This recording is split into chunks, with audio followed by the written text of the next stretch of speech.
other tribes against Baganda because you want to create a genocide. You've already created a genocide anyway. But we're going to put a stop to your rule. Tugenda Museveni, Tugenda, we are going to beat you either by the ballot or by the bullet.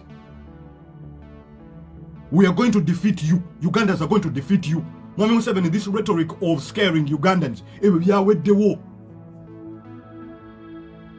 Ebyo byaweddewo, Mwami Museveni, byokutiisa. Bulijjo ogenda, you are going to crush your enemies. How can you crush people who have no guns? How can you crush young people who are simply airing out their views? How can you simply crush people, young people, and you're saying you're coming here to secure their future? Mwami Museveni, ebintu byokutiisa byaweddewo dda abantu tebakyatya. Ebyo byaweddewo Mwami Museveni n'abantu bo. Tumwine, look at how you look. Tokyasobola ku accessinga ddagala on an international level. Tokyasobola ku accessinga ddwaliro lyonna in any country. You cannot go to the United States. Tokyasobola genda Germany kubanga omanyi bajja kukwata tumwine.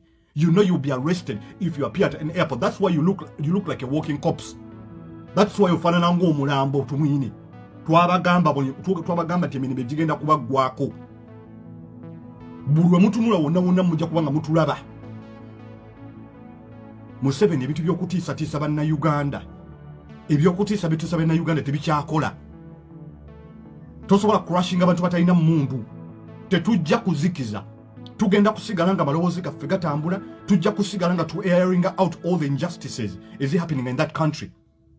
Mutambuziza propaganda wa tribalism. Naye njagala tutunuliremu abantu abali mu NUP. Nti NUP is tribalistic. Mukyala wa principal muki. Vice President wa NUP muki. Vice President wa NUP muki. Mukyala Mulugwala. President wa principal muki. Mukyala Munyankole. So tumina kye mutugamba. Mukoze obutambi ne mubutambuza mu bantu, and you have created panic among Westerners. Because you have been planning this, you've been arming. You have been arming people from Ankole. You've been arming Westerners, Mwami Museveni. Oludde ekintu kino ng'okitegeka. Because you're trying to turn all the tribes against Baganda. Baganda have not been in power for the last 35 years. Mwami Museveni, wogamba nti Mwami Museveni okola kibayita regional balance. Let us look at your government. Let us look at the promotions in the army. Let us look at the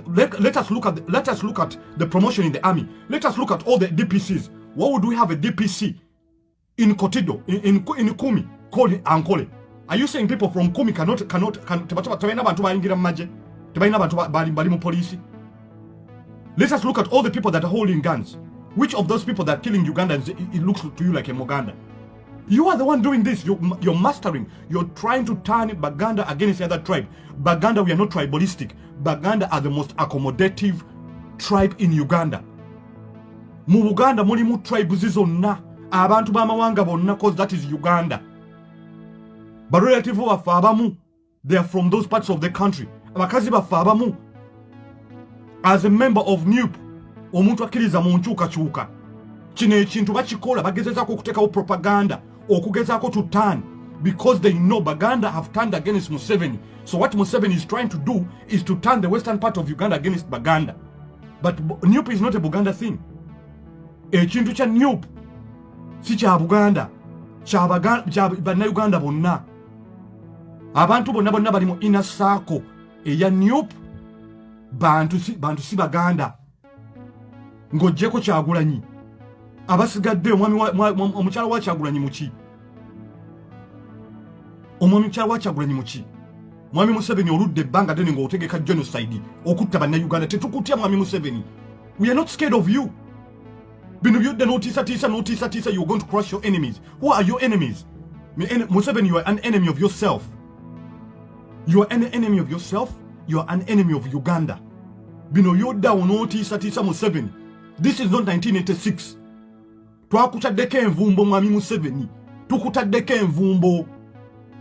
If you're not very careful, you could even be tuyinza okujja mu state house sawa yonna nga weebase mu vest ne tukujjayo.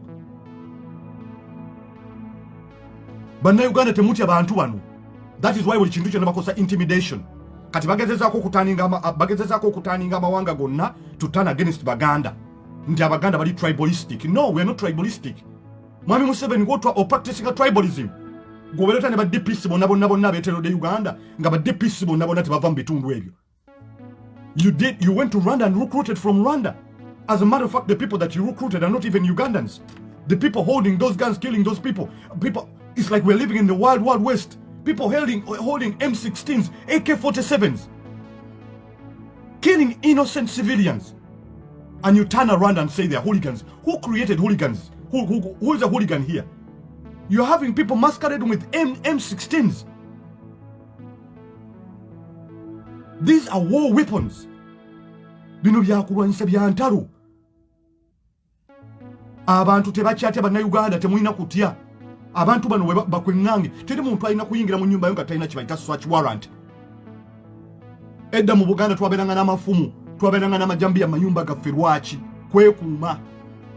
Atakulekere tomulekere omuteza kujja mu nyumba yo nga mwagenze ne mukwata nabira nga temulina search warrant. In the middle of the night. You went to Nabila's house. Tuchimanyi mwatu plantinga mu abantu. You have been doing this, you've been planning this for a very long time. Mwami Museveni tewalitaddewo okulonda ng'omanyi tebagenda kuvuganya. Tewalitaddewo okulonda. Ne tetujja kuzikiza. Tugenda kukompola buli kaseera tujja kubeerako tujja kulemerako.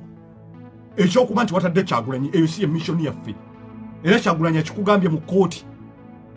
Nti talina musango. Okumanya muli baddawa nnyo musajja mwe muli basiru. Mukwata muti omuntu mumuteekako nti spreading COVID-19 ate ne mumuyitanga tali mu mask. Etegeeza kooti erina okubeera mu kooti. Government ya Uganda erina okubeera mu kooti. Mugambye nti spreading COVID-19. Omuntu alina COVID-19 na spreading COVID-19. Lwaki mumuleta mu kooti nga talina mask? Lwaki mumuleta mu kooti nga talina mask? Mukute babologa bonna. Basajja mwe muli basajja batiitiizi nnyo. Oba temuli batiitiizi. Ezo munno muziteeke wansi mujjenga mwe muli. Muziteeke wansi. But sooner or later,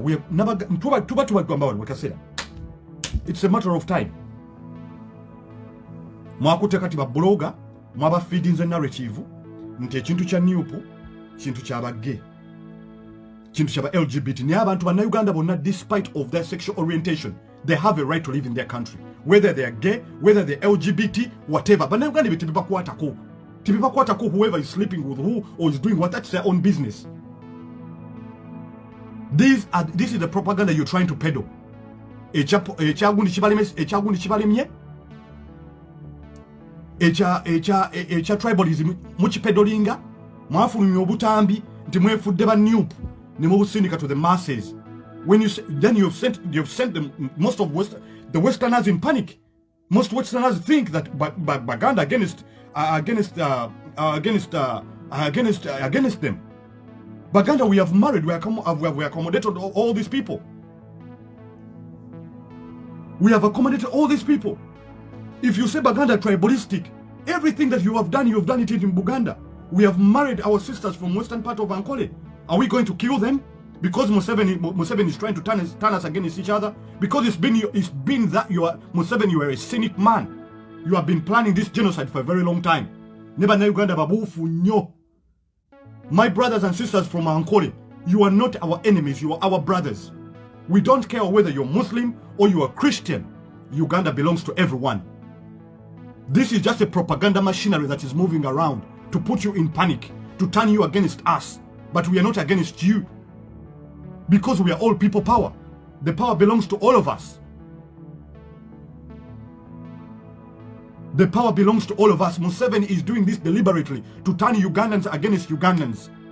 Because he is not a Ugandan himself. Who are the people that supported him to come to power? It was Baganda. While Banyankole rejected him. Because Banyankole have never embraced Museveni as their own. And they know it's not a secret. The man was never born in Uganda. He's not a Ugandan citizen. He came and lied because he's a liar. Now he's trying to turn all the tribes against Baganda. We are not against Banyankole here. The evidence has come out. You recruited from Rwanda. You brought Rwandese into our army. And you brought Sudanese militias to come and kill Ugandans. We're collecting evidence day by day. Tetukyakutya mu Mwami Museveni. All this scaremongering byokutiisa banna Uganda. Ebyo byaweddewo Mwami Museveni. You're not going to crush anyone. You're not going to crush anyone. You are not. Tokyalina muntu gwogenda kurashinga. Tokyalina kyotugamba. Era kyobula Kyagulanyi ayogedde mu kkooti abagambye. You can tear gas us. You can break us. You can blind us. But at the end of the day, you're only making our spirit even much stronger. Tulinga kati emisota gye baggyeko akawuuwo. Nemulekerawo okutambuza propaganda. Our brothers and sisters, I emphasize this. NUP is for all Ugandans. NUP is for all Ugandans. Buganda is one of the most accommodative tribe, but we shall never apologize for being Baganda, because that's who we are. That is our tribe, but we are the most accommodative tribes. One of the most accommodative tribes in Uganda. We have married, we have had children with you, you're our neighbors, we have gone to school with you. This is a man who is trying to turn you against us. You are our brothers, you're our sisters. No one should come to you saying that they're supporting NUP, they don't like you. That is an enemy of the people. That is an enemy of Uganda. Someone coming to you saying to you because you are Munyankole, you are Ugandan. You are trying to peddle lies. Mugezako kuteka propaganda to turn Westerners against Baganda. But it's not going to work. Because we have wives who are from Ankole. We have our children from Ankole. What are we going to do with them? We have married, we have intermarried, we went to school. Most of the people went to school with, they're from the western part of Uganda. We're not going to kill them simply because there's a dictator trying to turn Ugandans against Ugandans. This is a divide and rule tactic. But now Uganda do not fall for it. Tunulira NUP nga bweri. Tunulira NUP. Yes, Kyagulanyi could be a Muganda. But what about Kyagulanyi's kids? Kyagulanyi has had kids with the Munyankole wife. Does it mean Kyagulanyi is going to kill because he's a Muganda? No, he's not going to do that. Does it mean he's going to kill his wife? No. He's not. Look at the spokesperson. Look at our vice president. He's from northern part of Uganda. Muchala Murugwara. This is a propaganda machinery moving around. This is propaganda. Trying to turn anybody that supports NUP. Ne people power y'abantu bonna. Tewabawo omuntu yenna a preaching a tribalism. Nti agezako kozesa NUP. We do not give platform to people who preach tribalism. Never. The people we are against are people who are not Ugandans. Because we have evidence you've been recruiting from Rwanda. Rwanda. What we need is change. Twetaaga change. Twetaaga change. Tumwine ndozo ochirabye. Tumwine, this warning has to go to you. Those statements, your reckless statements you're making, we are all putting that as evidence. That, look at yourself, Tumwine. You can't access any international hospital because of the international ban. You killed a German national. You cannot fly out to go anywhere. Look at yourself, and even people think like you. Now what you're going around, mugezezako okugenda nga mugamba abantu mu aminga mawanga agamu mbugalwanagane n'Abaganda. Yes. Bavudde question batandika okugamba nti gundi NUP y'abantu b'abasiyazi. Who cares? Abantu bagala kumanya b'abasiyazi. Who cares? Abantu bagala kumanya oba oli gay, oba oli LGBT. Nobody cares. We want our Uganda people to have freedom. We don't care. Uganda inebizibu bingi nnyo. Someone being gay, that is their own personal life. It has nothing to do with us. Bana Uganda bagala malwaliro. Bana Uganda bagala mirembe. Think about the parents who are burying their kids. Chumwine tokyasobola kutambula kugenda kukyusa musaayi. Tokyasobola kutambula kugenda kukyusa musaayi Tumwine. I can even imagine how your kids look at you and go, you're so scary, man. Tumwine. You are a dead body walking and you're warning Ugandans the police has a right to kill Ugandans. They don't have that right. They don't. And you know it. And you know you're going to end up in jail. You're going to jail, baby. If you're not dead by then, you're going to jail. You're going to be, if you don't end up in your grave, you're going to end up in prison. There's two ways to this. There's two ways to this. There's no any other way. Hitler had the world defeated people like Hitler. The world defeated Mussolini. Yes. Not because you've released Kyagulanyi. No, this mission is not about Kyagulanyi. It's about the suffering Ugandans. Think about the parents who are burying their children. Think about them. And you're saying you're going to crush people. You're not going to crush nobody. You're not going to crush no one. People will have overcome fear. Think about the parents who are burying their kids right now. You think it's business as usual? It is not. It's not business as usual, my friend. You are so scared and you know it. Muchimanyi. You can run, but you will not hide. You're trying to create diversions that people power is a hooligan movement. We are not a hooligan movement. We are a peace-loving movement. We don't have guns. We have not killed any Ugandans. NRM, we know you're capable of so many things.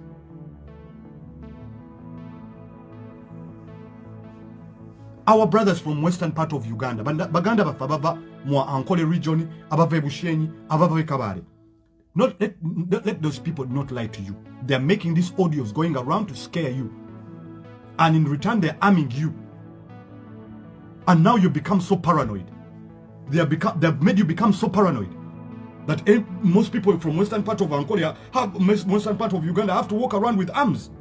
Because somehow the government has told them, has put a narrative in their heads that Baganda are there to kill them. No. And that is not going to happen. It's not going to happen. It could never happen. That can't happen. And that will never happen.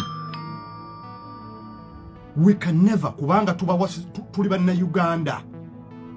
This is a divide and rule, creating diversions. Oba we are sponsored by LGBT, oba gay, but sponsoring. Tulete mirembe munseyo. Okusinga n'okubeera n'abantu abeefuula mbo bali straight nenga batta abantu. Tebitukwatako. And we are more powerful than you think. Tubawabuwi time. We are very, very powerful.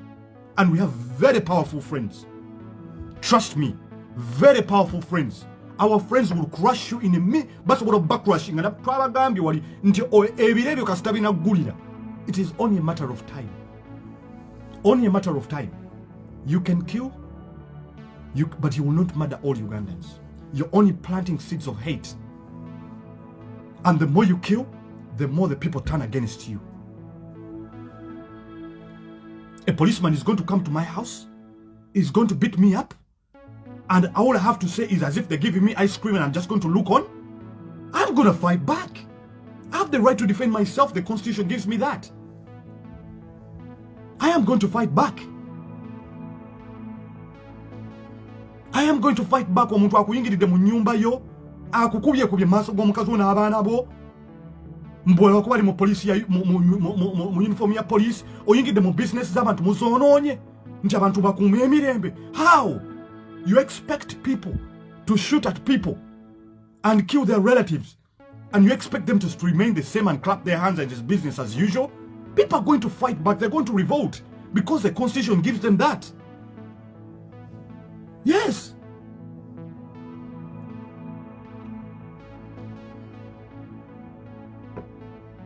We are never going to turn against our brothers and sisters. Never. Whether they're from northern Uganda, western Uganda. Never.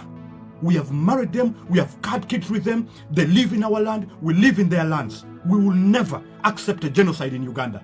Never. Museveni, if it's anybody carrying out a silent genocide, is you. We will never. That can't happen. And will never happen in Uganda. That we're going to kill our brothers from western Uganda simply because they speak a different lingo from us? What if I have a Munyankole wife? What if I have a Muhima wife? Am I going to kill my Muhima wife simply because Museveni has put a narrative in their mind, has made them become paranoid? Never. Never. That can't happen. That is a propaganda used by this regime. Mukola botepu ne mubusindika, mukola obutambi ne mubusindika ne mugezako okutanisha erinnya lya NUP. Ne mufuna abayayi jimba mubajje yonna gye mubajje ndibeefuula abayayi nti abayayi babbi mufula ba hooligan. Who is a hooligan here? You come into my business, you come into my home, and you expect me I'm not going to fight back, and I'm not going to fight back? And you expect us not to fight back? You come in my house, you destroy my property, you shoot my children, and I'm not supposed to fight back. Of course I'm going to fight back. You either kill me first or I kill you first. You can't come into my home. No kuba bana banga amasasi. No tamuchala wange. Nensigala nga wendi. Tekisoboka. Mbuluku we yambali uniform ya police. Abasajja twabalabye bakutte mundu. Museveni, who is a hooligan here? Who is a murderer here? We are seeing people who are not even Ugandans holding arms, and they are shooting randomly as if we are living in the Wild West. We can never turn against our brothers, whether they're from the eastern part of Uganda or western or northern. That is not people power. People power belongs to the people. Power is not a tribe. Power is not a tribe. Power is not a religion. Power belongs to all Ugandans.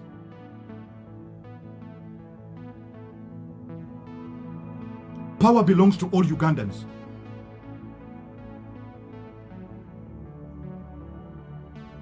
Power belongs to all Ugandans.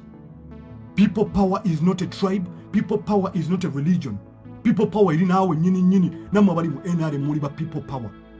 Now you have NRM hooligans coming and shouting and trying to incite violence, that we are inciting violence. We have not incited anyone. You went into people's businesses. You went into people's homes. People have caught you on camera. SFC driving cars. People have seen you knocking people down. And you expect us to just look on as if we are receiving ice. Museveni uli musajja mutitizi. Museveni musajja mutitizi. As a matter of fact, Museveni, you are the enemy of the people of Uganda. Power belongs to all Ugandans. People power. NUP is not a tribe, is not a religion. It is not. It is not, and it will never be. We can never descend upon our sisters from western part of Uganda. Our sisters and brothers, please do not go into a paranoid mode, because most of you, the system has made you become so paranoid. Why have they been arming you for a very long time? Why do you think they've been arming you? Ask yourself. That is a question you have to ask yourself. And they're trying to get you paranoid. Please do not get paranoid. We live in your lands, you live in our lands, but at the end of the day, we live in a land called Uganda. We are not your enemies. Temujja kufuulinga bantu. Tujja kubasabula day in and day night. Tujja kubasabula. It's a good thing petition yaffe bagikiriza. Tulina okwekubira enduba eri mikwano gyaffe. People, Museveni, there's a narrative you keep on peddling forward that we are conniving with foreigners to try to destabilize Uganda. Museveni, are Chinese Ugandans? You have been conniving with Chinese to destroy. You've sold the whole of Uganda to Chinese. Are Chinese Ugandans? What we to be in Museveni byogera nga tebigatta. Mbutulesa abagwira tugezeeko okujjawo emirembe gya Uganda. Museveni, Uganda terina maanyi ku mikwano gye tulina. Terina. You could be gone in 5 minutes. 5 minutes.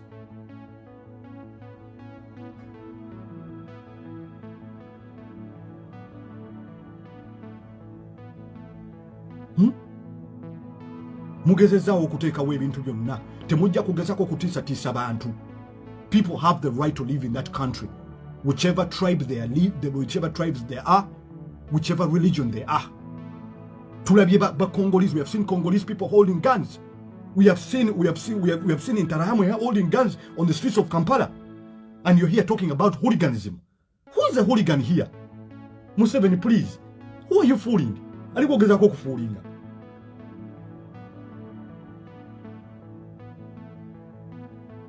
Museveni osindika abayaayi ne bakola effujjo kubanga government yamwe yabayaayi.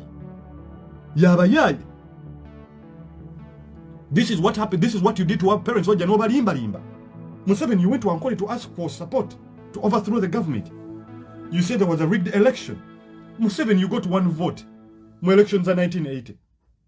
Obote came on record and said Museveni is a cynical, evil man who thinks he knows the value of everything, but simply knows the value for nothing.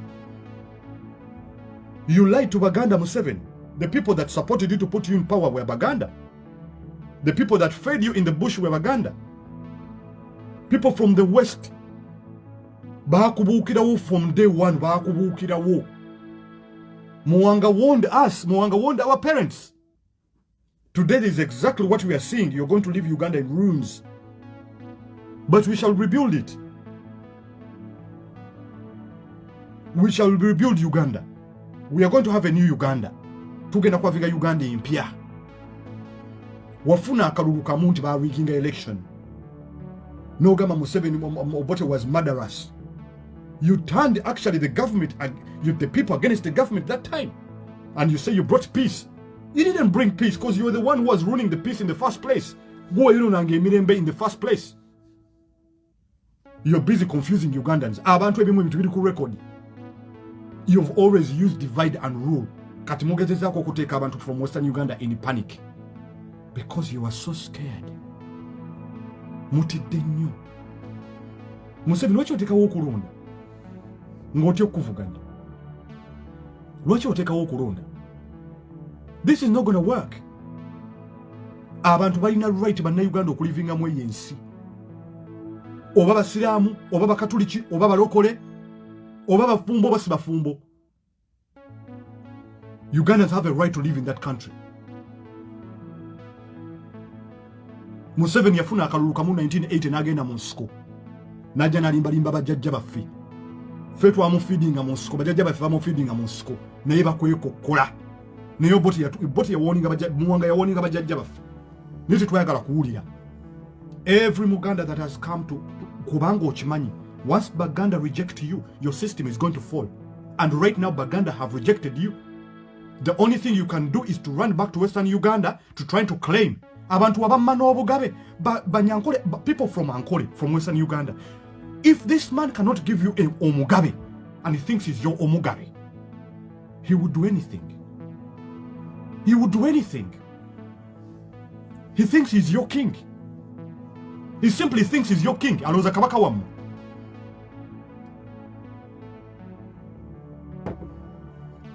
Alooza kabaka wammwe. Do not get into a panic mode. Omusajja yabamma obugabe. He refused to give you a Mugabe because he wants to be the king. When we know you rejected him, and it's we Baganda that supported him. But right now Baganda have rejected him, and he knows once Baganda reject you, the power will fall. That is a fact. Whichever government has been rejected by the Baganda has fallen. He knows that. We are a very powerful tribe, my friend. But as much as we are powerful, we are not going to turn against our brothers and sisters. If Baganda reject your agenda, that is why you use people who masquerade to be Baganda. If Baganda reject you, your system will fall. And that is a fact. Hashtag. Abaganda wakurejectinga. Government ye ino okugwa. Buli government yonna ebadde wa Baganda ne bajja rejectinga. Ebadde ino okugwa. Museveni akimanyi. Akimanyi. Kyova bakati akokodyo kakoze. Okugezaako okuteeka propaganda.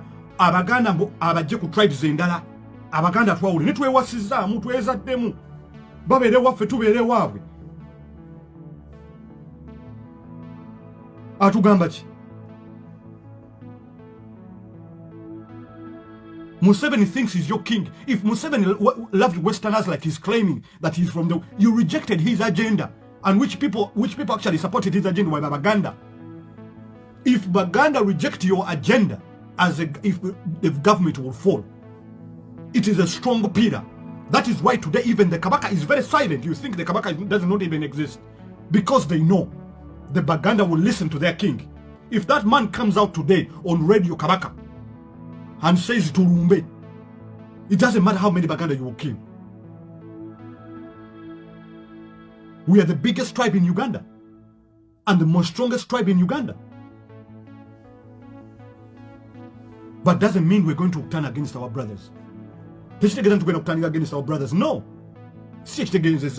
Kabaka ali mu buwambe leero. He has 2 battalions. The man cannot speak, cannot even breathe.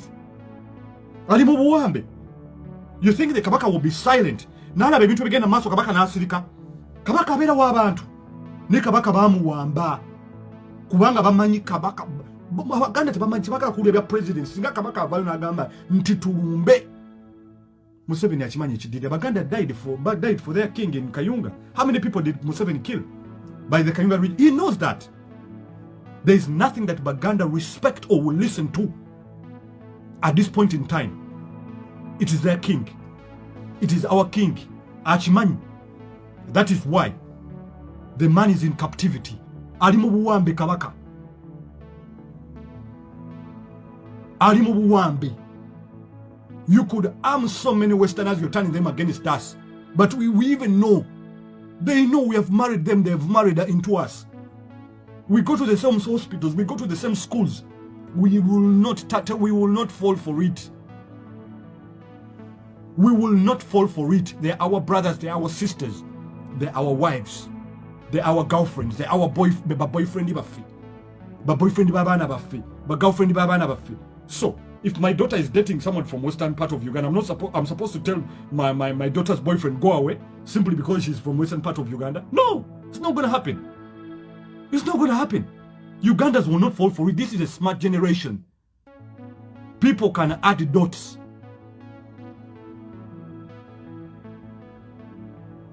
People can add dots. Banyankole do not get paranoid.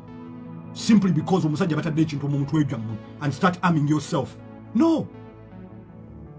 No. But the fact is, Buganda very strong.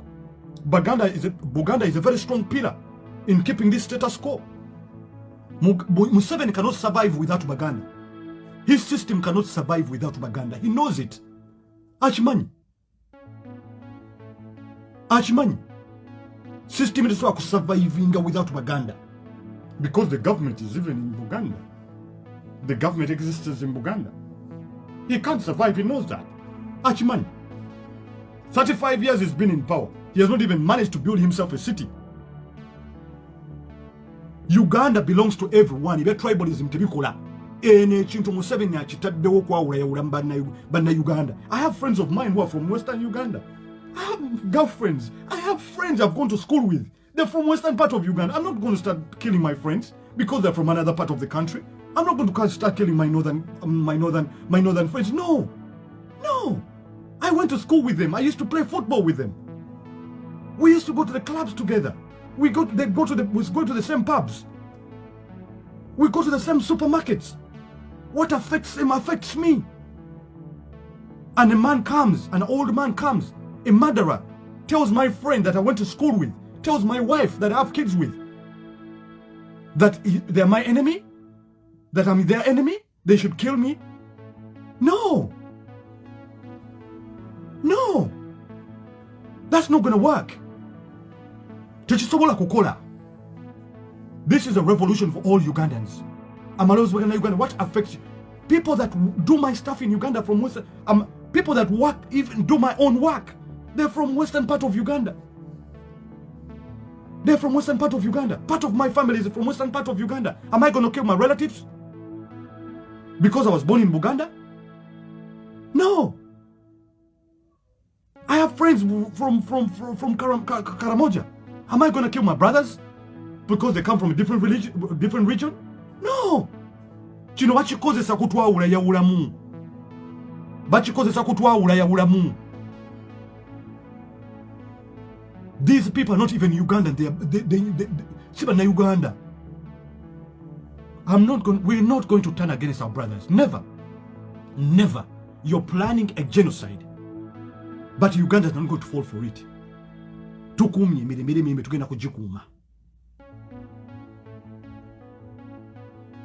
We shall never, as an NUP member, if you see anybody trying to hurt a Uganda simply because they belong to a different tribe, please desist from that person. Mugambe gotoliwa NUP, gotoliwa people power. That is not people power.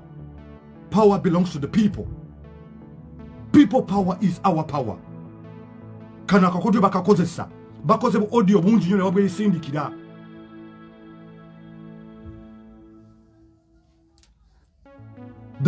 omusajja akimanyi tumulina tumutaddemu omugwa mu bulago.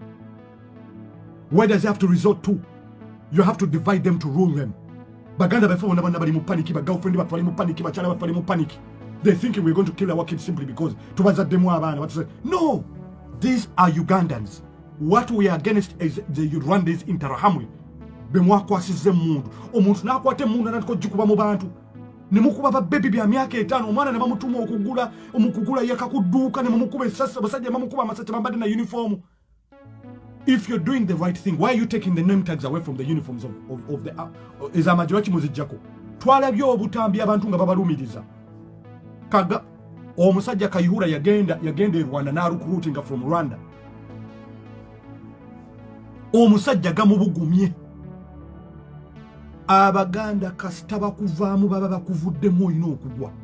Teri government Baganda gye bali rejectinze nesigala ng'eyimiridde. Government eriruddawo eri mu Buganda.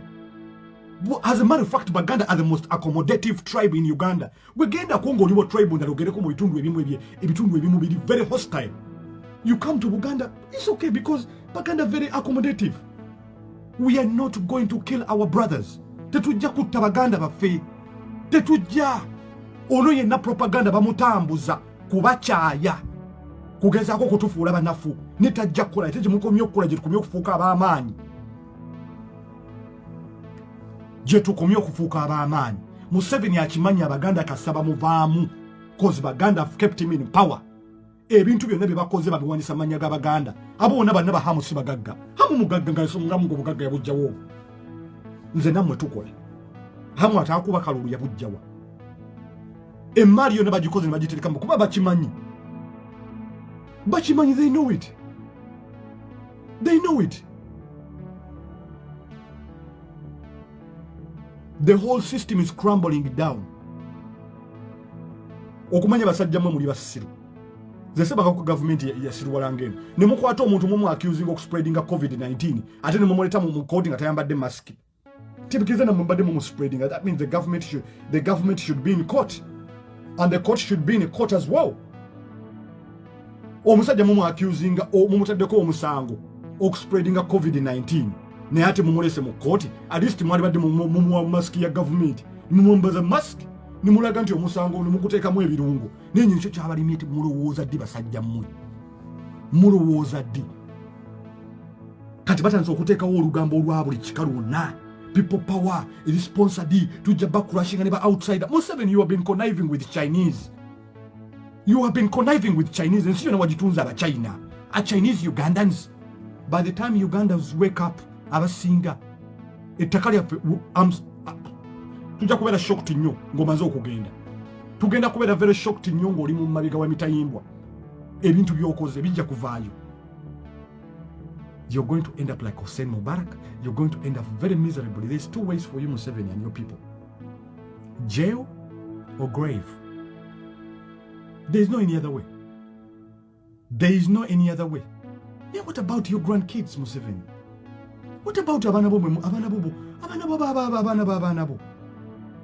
And you claim you have daughters who are pastors. How do they pastor? Bawulira mutya mulinga balaba abaana batuba balaba emirambo gy'abaana bato abaana balina emyaka 5 emundu ez'abasembo ba pastor. Natasha, how do you feel? Olismanye Natasha, how do patience? Muwulira mutya nga taata wammwe abantu bakutte emirambo gy'abaana baabwe ab'emyaka 5? How do you feel as a pastor?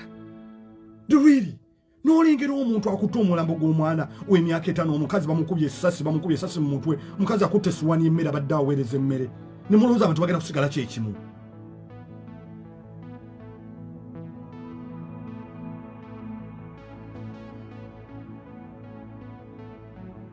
Natasha, how do you feel, Natasha Museveni? Mboina church, oli pastor. Oli pastor.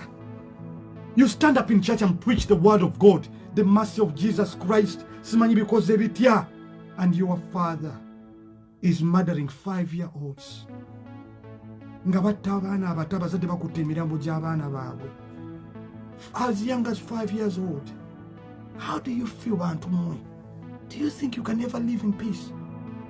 Emizimu gy'abantu gino gibahontinga. As much as mubye mulina sente zonna ne temulina mirembe. Mulogotana n'okulogotana. Temulina mirembe. You're very paranoid. Omuntu akutte omulambo gw'omwana we gw'emyaka 5. Abaana b'abantu bali ku boda babakubye amasasi gabayuziza. Gwe n'oyimira ku kituuti Natasha ne Patience ne mubuulira ekigambo kya Katonda. How do you live with yourselves? Mbu mukazi wa president mulokole. Mbu mulokole yalokoka ki? Yalokoka ki? How do you feel bantu mmwe?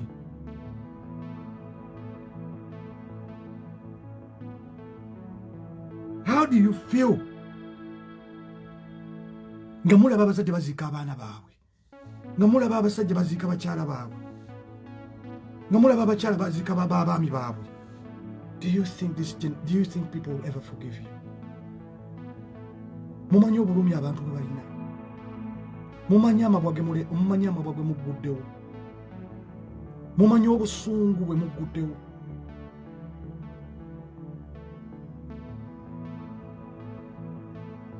Mumanyi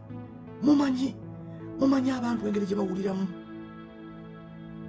Mukazi n'atunuulira omwana bamukubye essasi, omwana wa myaka 6. Omwana wuuno omwana wa myaka 6. Mazima ddala bw'obeera gwe olaba omwana wa myaka 5 Museveni. Can you just imagine Museveni ng'olaba kazzukuluko ke walinako ku birthday? Bino katubyogere ng'abantu, si byabufuzi. Tubyogerere ng'abantu. Tubyogere ng'abantu. Museveni akazzukuluko ke walinako ku birthday eyo gye waliko. Singa olunaku lujja omuntu n'akakuba essasi, Museveni n'olaba akazzukuluko ako ke walinako ng'akazzukuluko omukka gukaggwamu, Museveni owulira otya?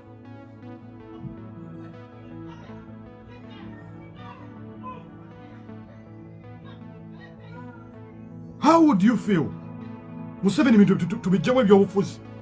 Katwogere ku kazzukuluko ke watulaga ku video nga kakuyimbira happy birthday. Tubyogere ng'abantu.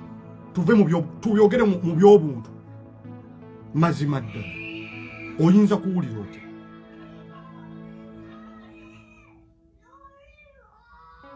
Museveni abantu balina obulumi. Abantu basobola kuziika baana baabwe. Abantu bayinza kuziika bazadde baabwe. Abantu toyinza kubalekera bulumi bw'obalekedde obwo nolowooza nti abantu bagenda kusigala kintu kyekimu. Nalabye abakazi balaajana omukazi mwana omukka gumuggwamu, omwana wa myaka 6 omukka gumuggwamu, omukazi akaaba agamba Katonda nsaasira. Mazima ddala oyinza okulowooza nti Allah subhanahu wa ta'ala abantu mwayinza okubaleka ne mukola ebintu nga bino ne mugetinga we with it. Katonda amabanja ga Katonda agasasula. Kyova olaba kyokka kye mulina kw'okugamba bannayuganda nti bannayuganda abaganda balabe b'amawanga malala, nenga abaana b'Abaganda bafudde. Abaana b'Abaganda bali mu makomera. Abaana b'Abaganda bangi nnyo abayisiddwa obubi. Abaana b'abanobbi bangi nnyo. Abaana b'Abanyankole bangi nnyo abakubiddwa amasasi kubanga essasi terimanyi tebaaliwandiikako. Can you just imagine? Can you just imagine Museveni? Can you just imagine Natasha? Omulaba akaaba akaana ke bakakubye essasi. Lwabogo muhoozi mwenna mulina abaana. How do you tuck your kids in bed? Ni mutwala abaana bammwe ne bakisinga good night nga omuteekako TV emirambo gye mulaba gye gy'abaana. And you have the audacity to say that 5-year-olds are hooligans and you're securing people's futures. Bantu mmwe. Abantu babalinako obusungu. Abantu babakyayi. Ate abantu babakyayidde ddala. Natuuze tubagamba emirambo gyammwe bagenda kugikulula. Siffe oba n'abalala emirambo gyammwe bagenda kugikulula. Emirambo gyammwe bagenda kugitereka ku njegere nga mulinga embwa. N'olengera abazadde bayaayaana abaana baabwe. Waliwo omuzadde baamulese omwana ebyenda babikubye babiye. Mwana abasajja bamusema gamba sima. Omukazi n'azirika n'agwe n'agamba kubanga abakazi ebyenda bibaluma nga balaba abaana baabwe. Omuzadde yina asooka kulumwa byenda omukazi ng'alaba omwana we. Mukazi bamulaze omwana w'ebyenda biri bweru omwana gwe yakeera enkya n'azaala. Nenge ebyenda biri bweru nemulowooza nti abantu bano bagenda kwerabira. You will just go and kill and go back to your houses and you have the audacity okukuba abaana bato ab'emyaka 3. You have the audacity to kill 5-year-olds. Abaana balina emyaka 5, abaana balina emyaka 10 nemutta abaana bobebi buhuligani. Omukazi ali mu ofiisi, omukazi akutte emmere, ayafulumye ku makya okugenda okunoonyeza abaana b'ekyokulya, omukubye amasasi ne mulowooza nti abantu bagenda kukireka bulesi, bigenda kugenda bugenzi bwe bityo. Museveni abantu bakukyaye nnyo naye atolekedde abantu ba famire yo ekikolimo kubanga bo bazzukulu babazadde Uganda banna Uganda gwe tebakuzaala Uganda. Naye abo abaana bali lubeera luddawa famire ogerekedde ekikolimo gwogenda mu ntaanaayo. Katonda akulinde bakunyigenyige bakujje mu bbi mu lubuto bakuteeke mu kabbuli. Katonda naye akukwate katandika okubuuza maani rabbu kugenda kwansalinge Katonda ogenda kumugamba kigwa tatonda muntu. Museveni abantu bakulaba ng'oyogera mbu you're going to crash as if oli otonzeeko omuntu. Kubanga oli musajja mutiitiizi Museveni. Oli musajja mutiitiizi, oli musajja mutemu. Bino tebitwewuunyisa kubanga watta abantu miliyoni namba okujja mu buyinza. Tebitwewuunyisa emirambo gyabikaminze ennomo. Tekitegeeza nti tebituluma naye tebitwewuunyisa.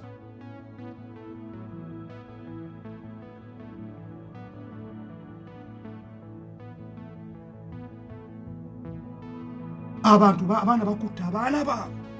Mukazi we yagenza okukola mwana, amaze okwala obuliri agenza okunoonya 10 kutunda emmere mu kibuga nga bw'omanyi essente zaabula. Bakubidde bagambye mama w'abaana bamukubidde essasi nga bamukubidde ku mulimu essasi. Oyo abeera tahuligana. Bakukubidde essimu bakugambye taata w'abaana abadde agenze kukola essasi limukutte nti mukwano omwana mbadde nva mu kibuga omwana essasi limukutte. Kazi bamulaze omwana waali ku ttaka ebyenda bigundo mukazi n'awunga. Baana bali bameka?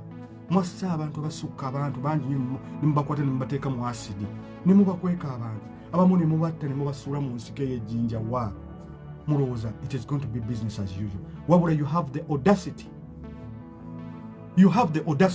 okujja okugamba leero nti we are hooligans. You have the audacity basajjamu. Omukulembeze yenna ayagala ensi asooka kukondekonda eminga ekyabaddewo n'agamba abakutte emmundu baayise balina okukoma. Omukulembeze yenna agenda okusukirwa nga future y'abantu. Museveni toli mukulembeze, oli mufuzi.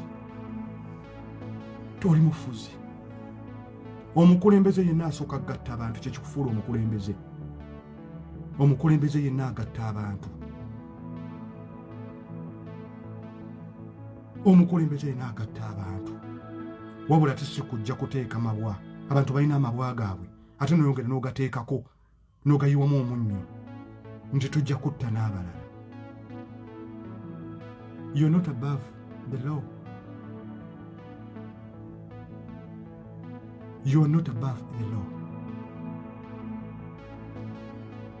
You are not above the law. Ate amaloboozi gaffe twakugambye tetujja kupowa. Tujja kwogera paka ku muka gwaffe ogusembayo.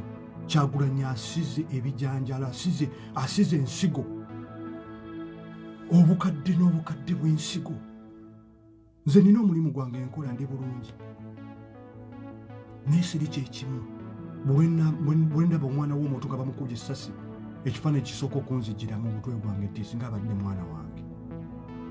Buli wempuli ayagala okutema omuntu mpusimanyi wa ggwanga ki? Abakwano bange abo nasoma nabo.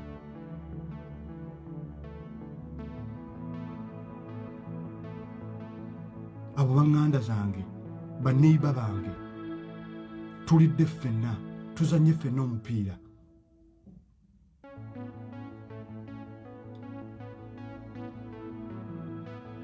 People will never forget. Abantu tebasobola kwerabira. Abantu tebasobola kwerabira. Abantu balina obulumi ku mitima gyabwe. Abantu balina ennaku ku mitima gyabwe.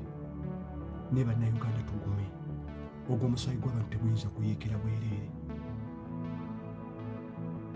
tegusobola kuyiikira bwereere.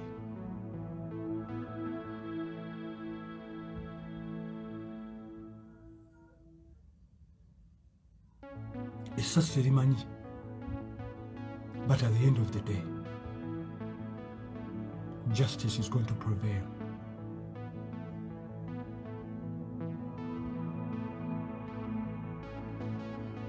Ate abantu bano bali mu kutya nnyo, batutya nnyo. Buli we balengera omuntu ayogera afaanana nga nze, batandika n'okunyampanyampa ne bawulira ng'olubuto embuto zibaluma.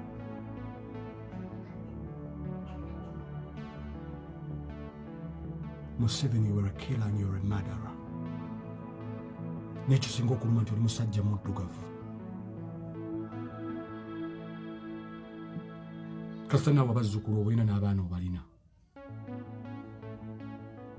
But we shall not forget. Baganda baffe bonna bonna abafiiriddwa abantu baabwe. Okusaasira kwaffe kugenda gye muli. We cannot imagine the pain you're going through. As a parent, ng'omuzadde sisobola kukuteeberezaamu bulumi bwe muyitseemu kuziika baana bammwe.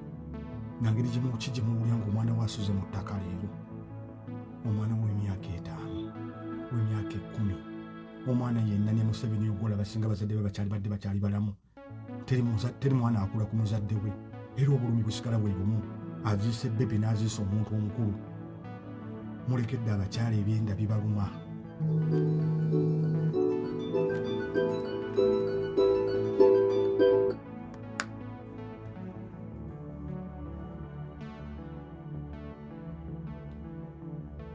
Katonda abeere naffe, Katonda abeere n'ensi yaffe, n'ekye ngenda okukkaatiriza nga sinnaba kumala vidiyo eno. This is my message going out. I'm going to say this message in English, so this message can go to my brothers and sisters in northern Uganda, eastern Uganda, central Uganda, western Uganda. We are all Ugandans. NUP is not tribalistic, is not trying to create a genocide, is not trying to divide us, is not trying to kill you. No. We are all Ugandans. What is important right now is creating a new Uganda, a Uganda that will surpass the boundaries of tribalism, the boundaries of religion, the boundaries of sexual orientation, because this is all a propaganda machinery used by the state to try to tarnish this movement. But this movement is very strong because it stands for the truth. We love you, we honor you, we respect you, because we've gone to school with you. We can never arm ourselves to come and harm you because you're a different tribe. No. As Baganda, we are very accommodative.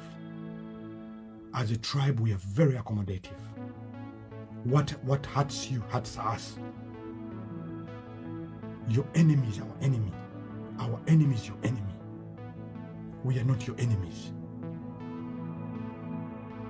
It is the state that is your enemy, that is peddling this propaganda machinery, because they're for a bigger agenda. They're trying to divide us. But our country is much stronger than that. Our country is not standing on tribalism, is not standing on any pillar of religion. It is standing on pillars of a Ugandan. We've married each other, we've gone to school together, we go to the same bars, we go to the same clubs.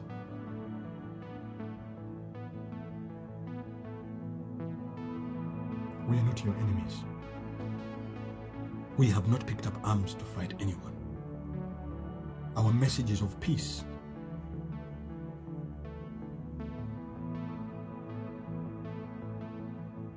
Please desist from any form of propaganda.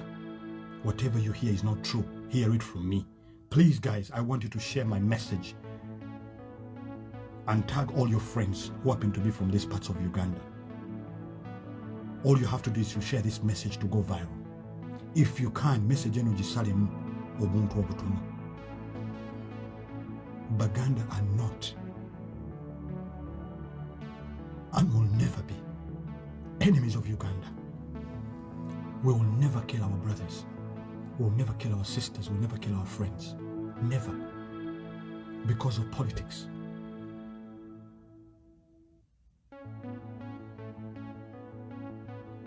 There is no need for you to arm yourselves and to shoot your brother simply because you've been told your brother doesn't like you. It is all lies. It is all lies. Our brothers from northern Uganda, this is the same message that they give to you. They tell you people from the central don't like you because you try to kill their king. No. We love you. That is why our vice president is a Lugba. People from western part of Uganda, we love you. That is why our principal married a woman from Ankole.